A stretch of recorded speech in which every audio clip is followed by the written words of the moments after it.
leadership, a good cup of tea has to be brewed.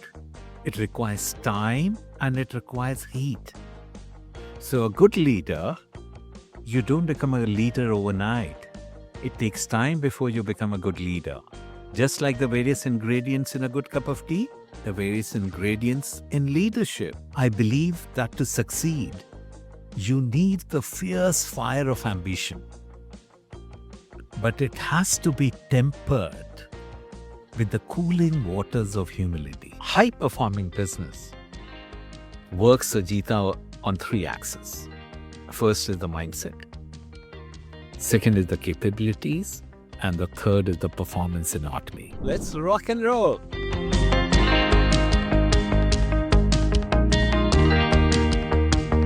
Hello and welcome to Fortune India's In Conversation podcast. My guest today is one of corporate India's most respected leaders, the former MD of Hindustan Unilever, Sanjiv Mehta. Mr. Mehta is currently the executive chairman of Catterton, India. Today, Mr. Mehta is going to give us a sneak peek of his upcoming book, CEO's Brew. All those who know Mr. Mehta would be aware of his love for tea. In fact, the tea menu at the Brew Taj Mahal Tea House in Mumbai has a CEO blend, a toddy-infused tea, a blend created by Mr. Mehta himself. So let's find out what's brewing in CEO's Brew, which encapsulates his journey of building value over $16 billion at Unilever. Thank you, Mr. Mehta, for making it to our studio. Hi, Ajita. First and foremost, Sanjeev to you. Greetings to all your listeners, to your viewers. Thank you. And to Fortune Magazine. And I'm delighted to be with all of you today here. Thank you so much. So let's begin with your passion for tea. You mentioned at the beginning of your book that a lot of your leadership philosophies have been influenced by your passion for tea. It'll be interesting to know a little more about it. Adita, I love tea, plain and simple. And over the years, I've been selling many brands. So my fascination for the world of tea has only grown. And when you look at a good cup of tea, it of course has great ingredients. And, a good cup of tea requires color, requires aroma, requires mouthfeel, requires the lingering effect. And like leadership, a good cup of tea has to be brewed. It requires time and it requires heat. So a good leader, you don't become a leader overnight. It takes time before you become a good leader. Just like the various ingredients in a good cup of tea, the various ingredients in leadership. Similarly, I talk about heat.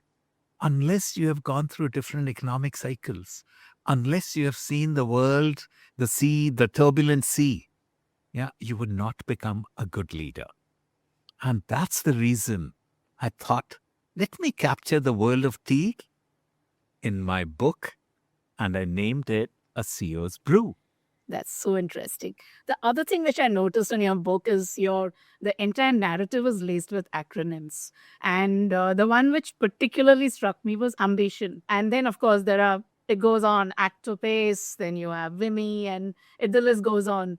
So what really is the idea behind coming up with these acronyms? Is it just to sound cool? Again, I come from a world of brands. You need words which people can recall easily.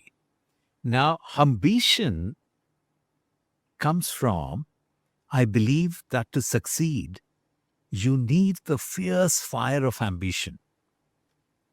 But it has to be tempered with the cooling waters of humility. Because if you are not humble, then success could lead to arrogance. And who better than Greeks to teach us about hubris?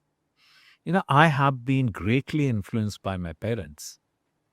And my dad always used to say, don't measure success with the money you have in the bank, but look at it, what impact you've had on others. So for me, leadership was not just about creating market cap. It was about how do you impact the society?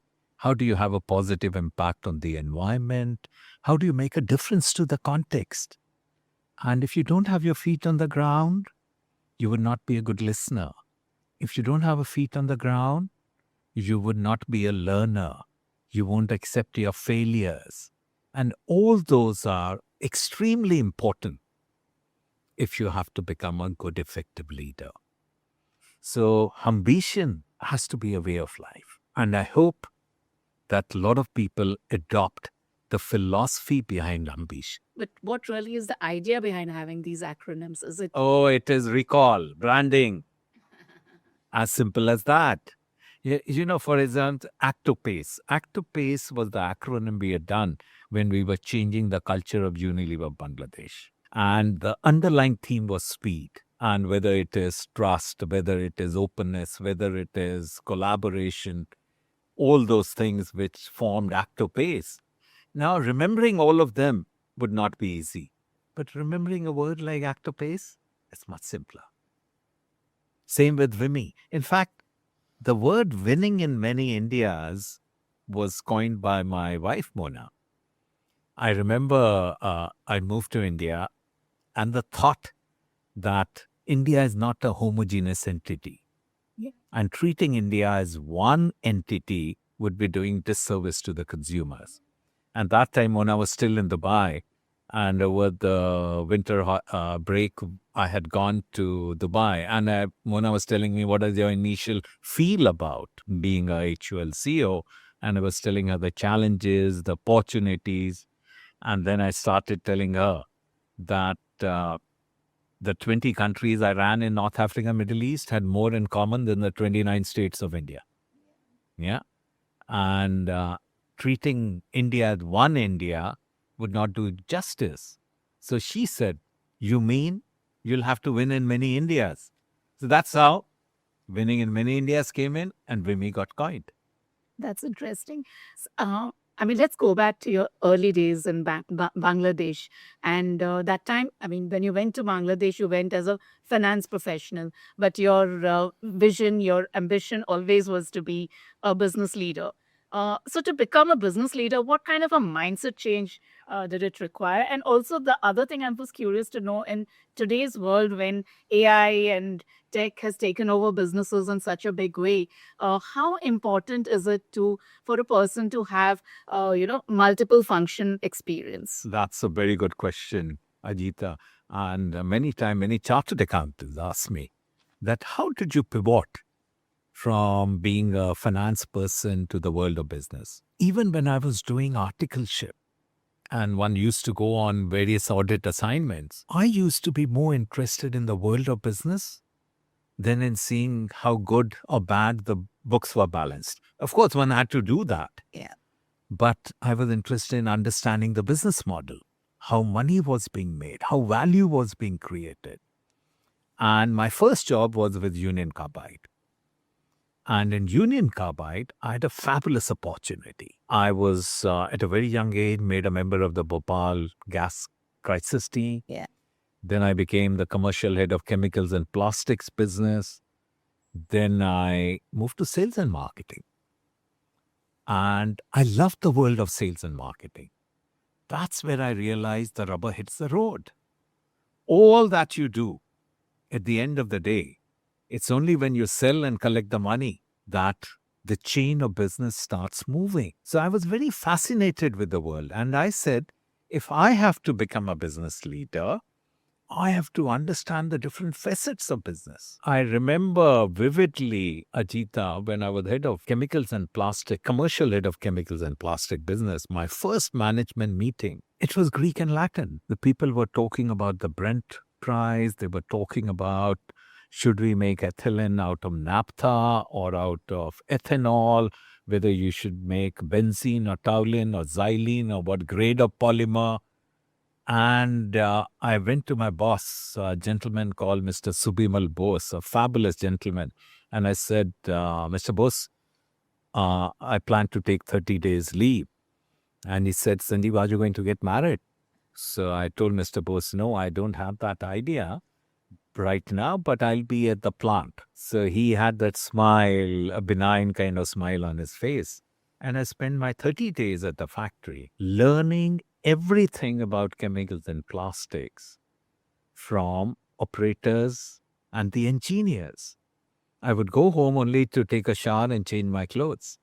Otherwise, spend the entire holidays. And when I moved to sales and marketing, I spent a week in Bastar with the van salesman.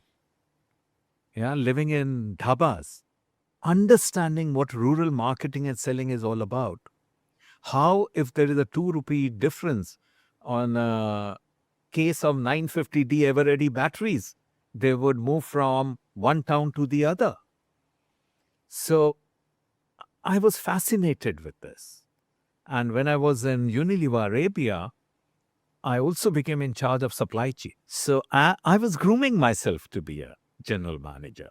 So I had, of course, finance, my numbers. It's my core competency. But understanding marketing, sales, supply chain, understanding human behavior. And when I was a commercial director, I spent a couple of years in Bangladesh, and there was a point of time when Unilever Arabia wanted me back to be the commercial director on the board. The deputy CFO of Unilever wanted me to be in London in the corporate center. And the business group president wanted me to become the chairman of Unilever Bangladesh. For me, I was very clear. I was grooming myself to be a general manager. And when I got an opportunity, I embraced it with both hands. And I'm so glad I did, because the next 21 years, I had the opportunity to run over 25 countries for Unilever, including the mighty Hindustan Unilever. So today, in today's times where AI is taking over That's right. sales, AI is taking over marketing, so the human connect is reducing. My first yeah. advice to leaders would be embrace AI. Don't be afraid of it. And only when you adopt, I love technology. I'm very passionate about it. And only when you embrace something, don't be resistant, because the world is changing whether you adapt or not. So the best thing would be for everyone to understand AI, understand the power of AI, understand the limitations of AI, and start using AI. That's what people should do. And so, how do they build the human connect? Because You know, something that's your a book good talks question, about, yeah. Anita. When we did Reimagine HUL, which was using data and technology, while we were using high tech, I was very clear we won't give up the high touch. The high tech has to go with high touch. And that's when it becomes a very potent combination. I don't think that the use of human beings will go away. We must remember at the end of the day, AI also has been built by human beings. What we have to do is use it. There are many things like the emotional feelings, the intuition, all that only human beings can bring it. I know that when you inspire a person, they can start walking on water for you. That's what inspiration does. So human beings will have a big role to play, but their roles will be different. Many of the routine tasks that we are doing, many of the things would best be done by machines. But there are many areas where human beings will be able to add much more value. In fact, look at it like this. The way a leader should look at that many of the things, if I adopt AI, I'll get liberated. I can then focus on doing things where we can add more value. That should be the perspective. Coming back to a few strategy questions. Yeah. So in Bangladesh, when you took over, it was a sinking market. Most of the Unilever brands were losing market share there, and you invested a lot on market development, category creation. It'll be interesting if you could take us through that journey as to how challenging was it, because When Mona and I, we went on a recce trip. We were living in Dubai then, and we went on a recce trip to Bangladesh. I still vividly remember when our Emirates flight was landing on Dhaka. This was in 1998. The only thing we could see from the plane was the airstrip. Everything else was underwater. It was one of the worst floods in the history of Bangladesh. And from there, we took a propeller aircraft and we landed in Chittagong because Unilever was then, it was called Lever Brothers Bangladesh, was headquartered in Chittagong. And when I visited the head office, you get a smell of the place.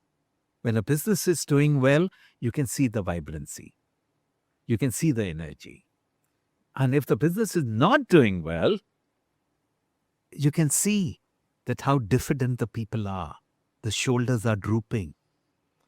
And in the biggest category, which was skin cleansing or toilet soaps, Lever Brothers was getting hammered. They used to own the market at one stage with 85% market share. And within a period of 4 years, the market shares came down to low 30s. Just remember, in FMCG consumer goods, we fight for 100 bips or 1 share point. And here from 85 share points, we came down to low 30s. And there are huge marketing insights into it. Unilever used to make soap out of tallow. And a local player called Aromatics started making soap out of noodles from vegetable oils. And they went to town saying that Unilever in their soap uses pig fat and cow fat. Pig fat was an ethma for the majority Muslims. Cow fat for the minority Hindus. And we got decimated completely. But the underlying reason behind that was lack of connect with the consumers, complacency. Our competitors came with not just this emotional hook, but a better product at a lower price. It's a big learning that when you own a market, don't become complacent. If you aren't on your toes, you could lose the crown very fast. So for us, it was a very challenging thing for me to accept the job. One was, of course, the job. And the second thing was that Mona is also a chartered accountant like me. She was a corporate banker with HSBC. So she would have had to leave a job when we moved to Chittagong.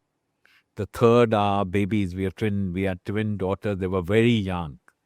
And from the sanitized environment of Dubai, taking them to Chittagong. So I was worried that, one is if the business doesn't improve, my career could go down the Bay of Bengal. So I was a bit hesitant and I was reluctant to say yes. When on our way back to Dubai, Mona posed a question to me. Where in your life will you get a chance to help turn around a Unilever company? That was the defining question. So instead of looking at the challenges and the problems, I started looking at the opportunity. And that's how I landed in Bangladesh. That's how within the next 2.5 years, I was offered the chairmanship role.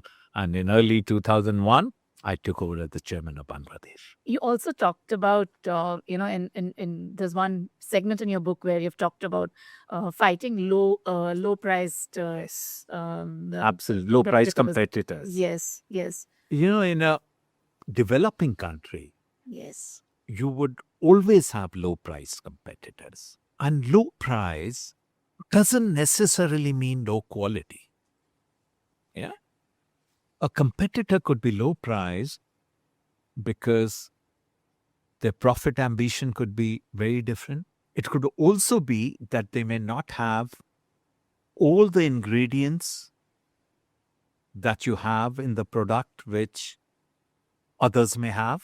But it could also be because they may be evading taxes. Yeah. It could be various reasons. And in a developing country, fighting a low-price competitor is a way of life. And what I understood over my career, Ajita, it's not always about low price. It's about value that you create in the minds of consumers. In fact, people who are economically at the bottom of the pyramid do not have the luxury of buying a product and throwing it away. For them, value is more important. So sometimes, even if you are priced higher than the low priced, but in the eyes of the consumers, you're creating more than the commensurate value, they will still go for you. But we must always remember that we need to be obsessed with consumers. We need to be obsessed with quality. And we need to be obsessed with creating and having the right price value equation for the consumers. So I would just now bring your attention to what's happening in today's times. If you see, regional brands have up their ante quite a bit. Earlier, the perception was that most regional brands or local brands were fly-by-night operators, and quality was a question. They only had price competition. But I see all of that going away now. Regional brands are kind of giving stiff competition to their national peers, and they are innovating. Their packaging is really good. It's as good as what a national brand's packaging would look at, and they are giving competition to the national brands. So in such a situation, what do the national brands what do the big MNC brands need to do? In fact, Ajita, if you take a step back, Yeah. the global brands in many parts of the world are losing shares to the local players. Yeah. Yeah. And it's happening here also too. Here also. And then within a big country, the national brands could also be losing shares to regional players. Now, we must understand that there is nothing like a global consumer. Similarly, there's nothing like a national consumer. A consumer is a local consumer. A regional brand sometimes would be having a much deeper understanding of what the local consumer is all about than a national brand.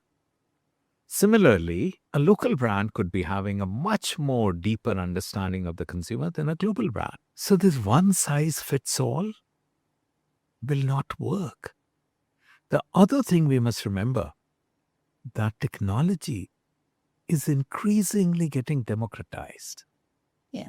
Gone are the days when technology was only the reserve of the big companies. So you could have a local player with deeper consumer insights, an equally good product, and they could then give a walloping to the national brands.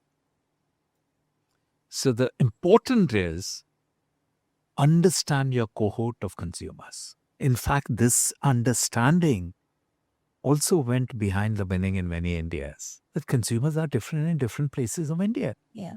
So you can't be having one strategy catering to the whole country. So the world of regional brands taking on national brands, and the world where the local brands will take on the global brands is very much there to stay. So coming to the your acronym, much famed acronym, winning in many Indias, it was all about coming up with solutions for the local consumer. So I remember you had talked about in one of our interviews about coming up with a blend of tea in Karnataka, which is very different from the blend of tea that you lodged in Tamil Nadu. They may be bordering states, but the tea drinking style was different, and you catered to that. But now in today's times, your successor Priya is talking about micro-segmentation, Right. micro-segmenting consumers. So, is it not just about winning in many Indias, but also kind of catering to smaller consumer cohorts? Absolutely. You know, the important bit is that you need to understand who your consumers are and how are they differentiated from each other. That's one bit. Second is, the two organizational imperatives which are always there is where do you leverage scale and how do you bring in focus? Yeah. If you dissipate your energies too thin, then you would not be able to make a difference, execute it well. Similarly, if there are broad cohorts, then it won't make a difference again. Yeah. So we need to understand what are the cohorts you're looking at? Do you have an organizational capacity to execute at that level? And if you do, then do pursue. In consumer goods, we talk about personalization increasingly. But can you cater to the individual nuances of 1.4 billion consumers? You can't. So you will have to look at cohorts. It could be from a lens of geography.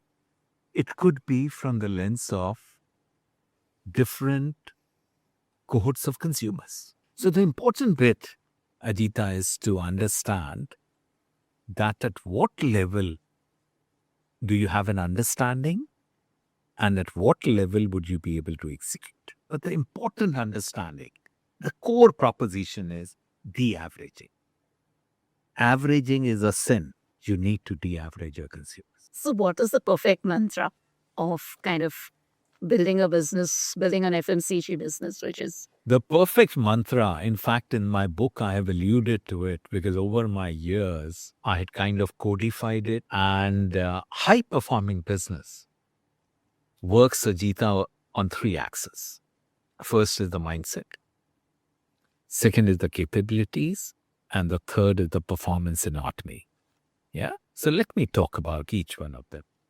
When we talk about the mindset, there are two important mindsets a winning company needs to have.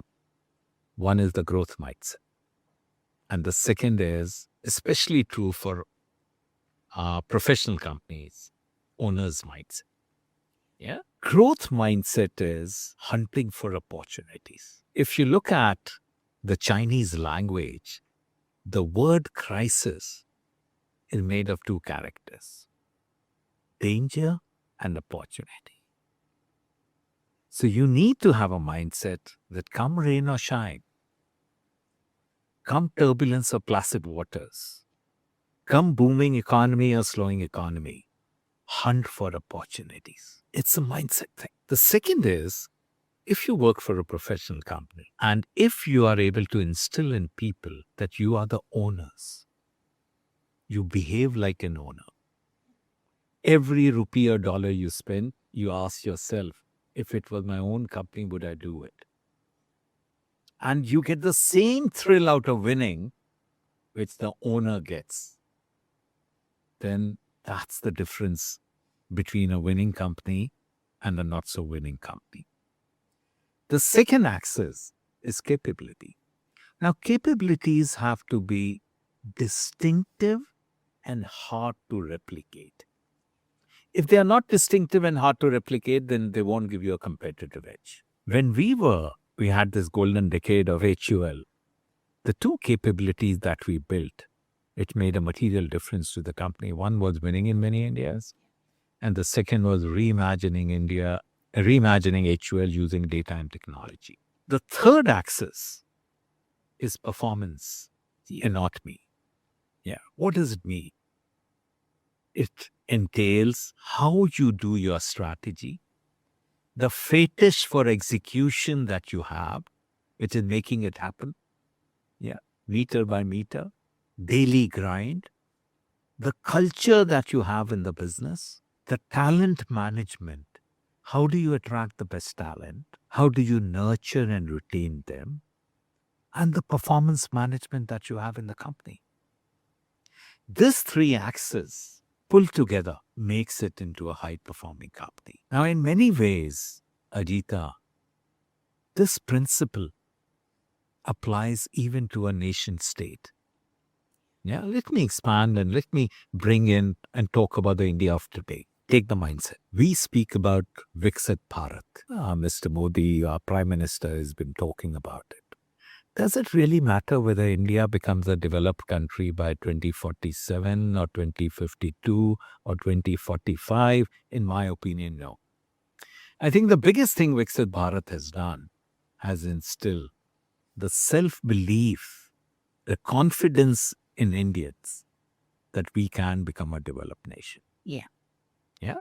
Second, look at capabilities, whether it is the investments we have done on physical infrastructure or whether the investments we have done in the digital public infrastructure.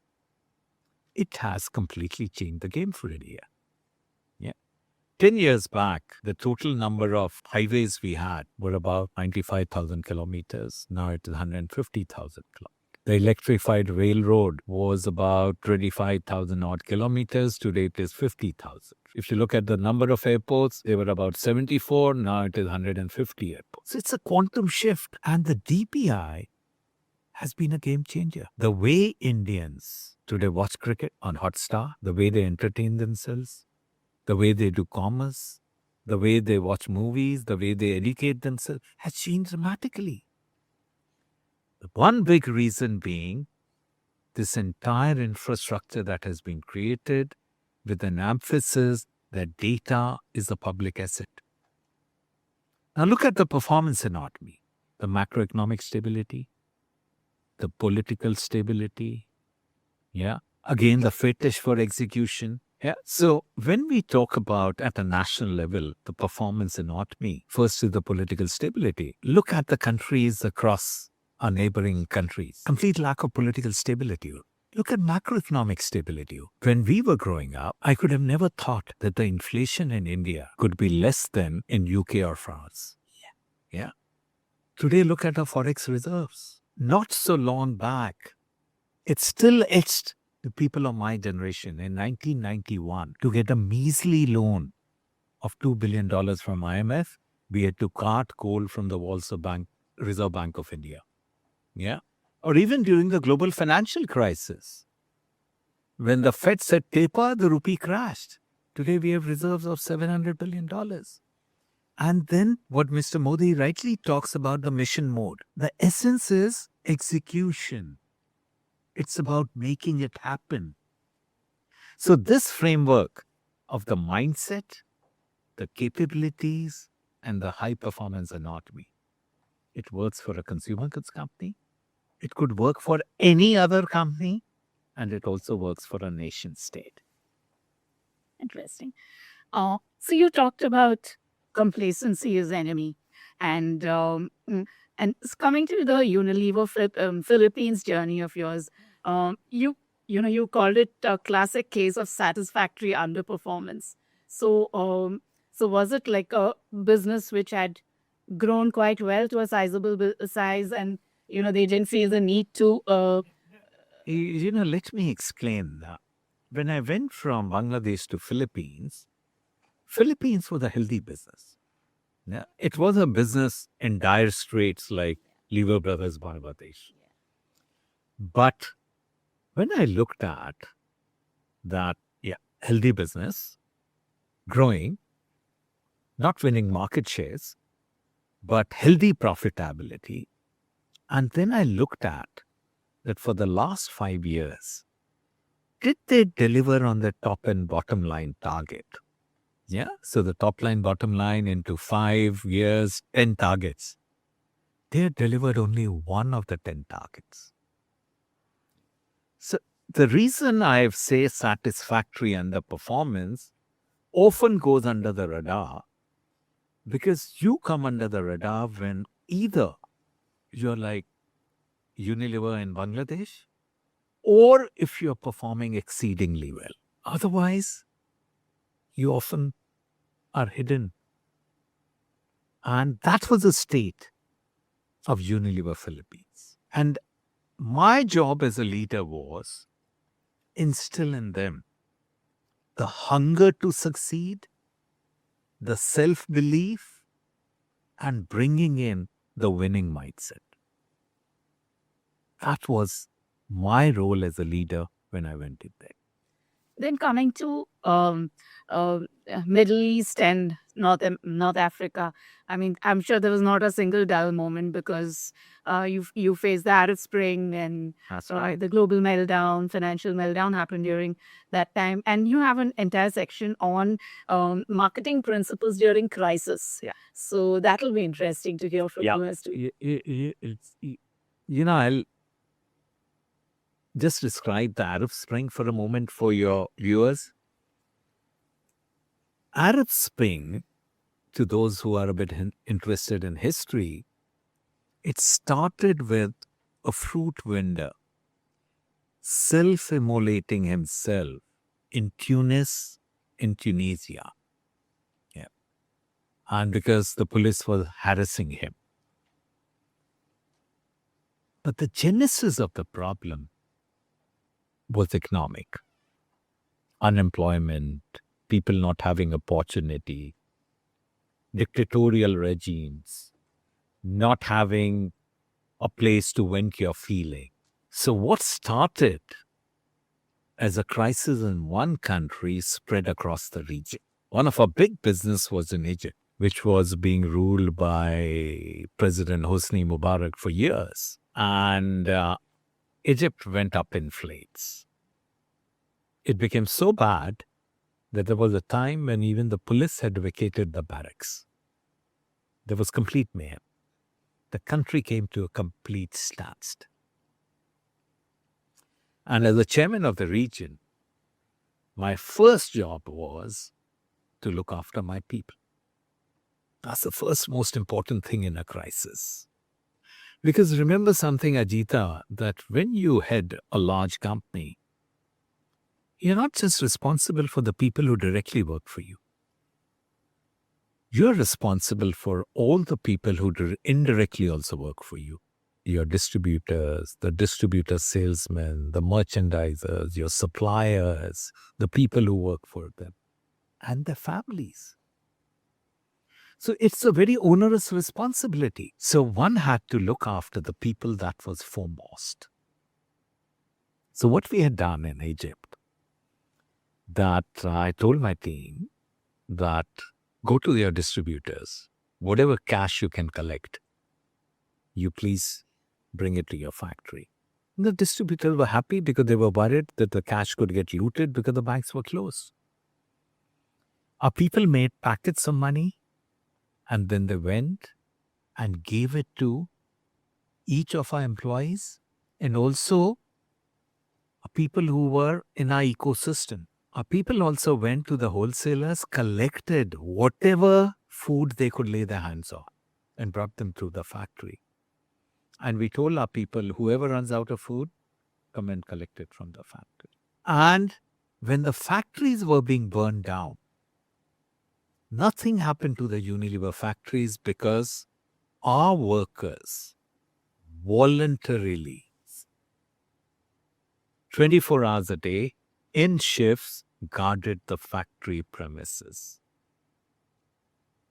And that's the time, Ajita, I coined the sentence, look after your people and the people will look after your business. That became my main mantra during crisis, whether Arab Spring or during COVID. As far as the business is concerned, we did many counterintuitive things. Yeah.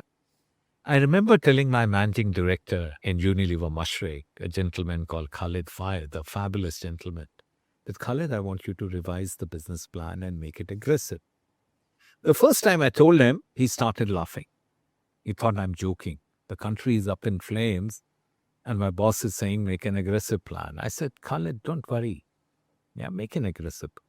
So he came with a plan which wasn't really aggressive. It was tinkering around the edges. So I said, Khalid, no, this is not what I want. Make it bold and ambitious. I told Khalid, if we win, the credit is yours. If we lose, the responsibility is mine. And I said, we will fund it from other parts of the region. He went and made an aggressive plan. Now remember something, when the crisis was on, the country was shut. All businesses had come to a standstill. People were doing only one thing, watching television. And on television, only two things were happening, news and Unilever advertising. All other advertising had stopped. Yeah. Then as a semblance of normalcy started coming, other companies were withdrawing distribution, we expanded distribution. Yeah. We did counterintuitive things. And when you do counterintuitive things and take a considered risk, you also win big time. We gained unprecedented market shares. Now, I also remember some of our big customers, their premises were burned. And Unilever in Egypt helped them in every which way. Yeah. Now we must remember that during crisis, the society will look to you as to are you helping the society or not? Big businesses, every business in fact, is an integral part of society. If the society blooms, the business blooms. And we must remember that our role goes beyond just making money. And that's the role we need to play. And that's how it made a difference. Then, of course, there were many small nuances also. When times are tough, you have to have packs which communicate value to the consumers. But in all the crises, one thing I have been very clear about, we won't tinker with the product quality. We won't lower the quality to lower the price. No. We'll find ways and means of creating value for the consumers with the right pack size, the right pricing, but we will not play with the product quality. Yeah. And those principles have helped me tremendously. Interesting. So now, you've had quite a journey at Unilever, and now that you are heading a private equity firm and you're investing in new age businesses, you're investing in hardcore regional brands, and you're trying to, give them a national flavor. What are the learnings from Unilever that you brought into this? Thank you. I have a JV with Catterton. And Catterton is one of the largest investment vehicles which is focused on consumers. Yeah, it has 16 offices across the world. And the wonderful thing about Catterton is, one is the deep expertise and capabilities they have in the consumer space. I tell people that the first time I went to the Greenwich, Connecticut headquarters of Catterton, it felt like I was in Unilever House, the way they were talking about brands and consumer insights, which very few private equity firms do. The second is it has very good set of values. Yeah, and to me, those are very important. And in India, what we have set out to do is we want Catterton to become the preferred choice for entrepreneurs in consumer space. And we don't just provide capital, we help build capabilities, and we also help the entrepreneurs to transition from a hustle enterprise to the making of an institution. And over the last couple of years, Catterton has invested in some great assets. We have invested in Rules, which is India's largest home-based pet food company. In fact, I spent the whole day in Bangalore yesterday with the Rules team. We have invested in Farmley, which is a healthy snack company. We have invested in Healing Hands, which is single specialty, one of the largest chain of single specialty hospital focused on procto. Yeah, it's a great husband-wife doctor duo who have set it up. And Dr. Ashwin Purwal is an authority in this space. And our endeavor is to help them expand and build their managerial capabilities. And then we invested in Haldiram, which is an amazing brand. It is a brand which has been built over decades, and every Indian, when they want to indulge in snacks, the preferred choice is Haldiram, but there's so much more to do with them. Yeah. So I'm excited. Earlier, I used to help create value of one big company. Now, it's about helping create value in several companies. Wow. As we come to an end to this conversation, I'm really curious to know how long did it take you to write the book, and where did you find time to do it? Yeah. So, Adita, in fact, I'll first start with a question that when did the thought of writing a book Absolutely. came to my mind. I tell you, this happened in Philippines when we had taken over the leadership in the biggest category in Philippines within a very short span of time. My counterpart in PNG, they had lost leadership. A gentleman called James Lefati. He was very gracious enough when he heard that I'm leaving Philippines and moving to North Africa, Middle East, to call me and invite me to address his team. That's the time when the thought that I should write my book and my learnings, I think, took seed, but I never got time. And when I stepped off Unilever, even my daughter Nana and Roshni used to tell me, Dad, you need to capture your learnings. So in September 24, I started writing. Yeah, my publishers, Penguin, had given me a contract. And I used to write during the long flights that I often take. People normally watch movies or sleep. I used to write my book. Wow.